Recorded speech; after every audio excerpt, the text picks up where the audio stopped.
Hi, it's Tilty Carlson here.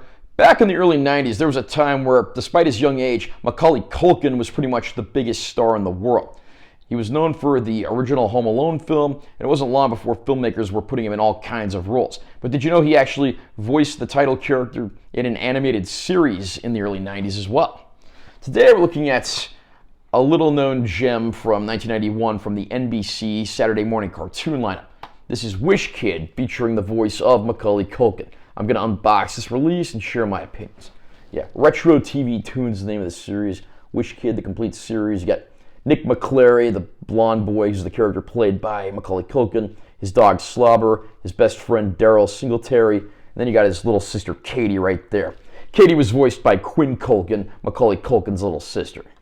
There's the spine text. And here is the back cover. WishKid was only on the air for one season, so all 13 episodes are here on one disc. When a shooting star blazes from outer space into Nick's room one day, hitting his baseball glove and rendering it magic, he's granted one wish a week, launching him from one adventure to another. Join Nick and his best friend Daryl on exciting and sometimes troublesome escapades as they chase ghosts, become Top Gun pilots, escape from aliens, become superheroes, and so much more, all the while trying to avoid the neighborhood bully. So again, there was a time in the early mid-90s where Macaulay Culkin was just a massive star, and everyone wanted to get in on a piece of the action, and the NBC Saturday morning cartoon lineup was certainly no exception. The show is certainly a product of its era. It's not great, but it's not horrible either. It's just kind of there, and the gimmick of Macaulay Culkin voicing the character is obviously going to be the main attraction of the show.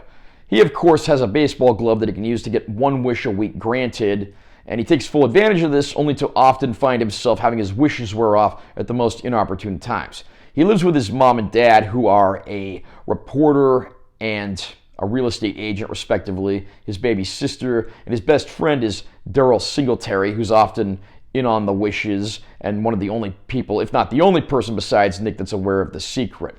And of course, they have to deal with plenty of obstacles around town, including Frankie Duttweiler, the town bully, who sounds like he's been taking speech lessons from Harvey Fierstein, and Mrs. Opal, the nosy neighbor.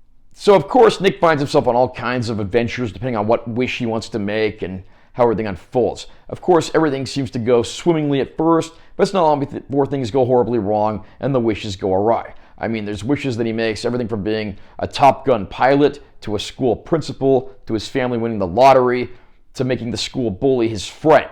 I mean, the wishes that he makes, they're all over the place, and it is a lot of fun to see how a lot of this unfolds. Understandably, this premise is fairly thin, and it's not surprising the show didn't last beyond its initial 13 episodes. Supposedly, there were plans to produce another season on the Family Channel, but that never came to fruition. But I mean, it's still decent entertainment. Jeffrey Scott actually wrote several of the scripts for the episodes. He had previously worked on the Nintendo cartoon Captain N, which was also part of the NBC Saturday morning lineup, and he also did work on Muppet Babies back in the day as well. So I have to say, WishKid is something of a mixed bag. It's a dated product of its era, but since Mill Creek put this out in a budget price release, if you're a fan of Macaulay Culkin, it's at least worth shelling out on that basis. The audio and visual quality on this disc, unfortunately, are not the best. There are a lot of visual glitches here and there, and sometimes the audio just sounds weak. I have to say, this is a budget release, and unfortunately, it looks and sounds like a budget release as well. There are no bonus features on here, which is a real shame, because I would love to have heard what some of the cast and crew had to say about this show. I mean, it's largely faded into obscurity. It's one of the few Macaulay Culkin products from back in the day that I don't think a lot of people are aware of. If nothing else, if you can get this one for a cheap price, I think it's at least worth giving it a one-time watch. I think I got this on eBay for like $10. That's less than $1 an episode. So, moderately recommended, but again, you get what you pay for, and it's not the highest quality release. How about you? Do you remember WishKid from back in the day? Were you a fan of this show? What's your favorite thing that Macaulay Culkin ever starred in or did? Comment down below and let me know what you think. Also, remember to subscribe to this channel for more content. I'm always posting new videos, and make sure you give this one a like if you found it helpful. I'm Tilty Carlson. I'll see you next time.